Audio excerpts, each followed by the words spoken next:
চলো তাহলে রংটা সেরে ফেলি। আমি এখানে 12 শেডের অয়েল প্যাস্টেল ব্যবহার করেছি। খুব বেসিক রঙের মাধ্যমে পুরো ব্যাপারটা সেরে ফেলার চেষ্টা আর কি। প্রথমে ব্রাউনটাকে ডার্ক যে পার্টগুলো আছে সেখানে অ্যাপ্লাই করে তারপর বেস কালার, যেমন মুখের ক্ষেত্রে পিচ আর গয়নার ক্ষেত্রে হলুদ। চুলের জন্য সরাসরি কালোর কটকটে ভাবের পরিবর্তে আগে নীলটাকে অ্যাপ্লাই করে তারপর খয়েরি রঙের সাহায্যে একটু শেডের মতন করে যদি দিতে পারো, খুব সুন্দর লাগবে। চোখ আর আইব্রোর জন্য কালো গ্লাস মার্কার বা পেন্সিল রং ব্যবহার করলে সুবিধা হবে।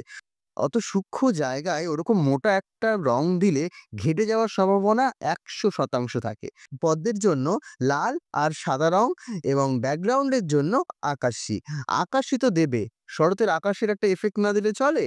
তাই শরতের সাদা তুলোর মতো মেঘের স্নিগ্ধতা ধরতে একটু সাদা রঙের মাধ্যমে আকাশিটাকে মিশিয়ে দিতে পারলেই কেল্লা ফতে।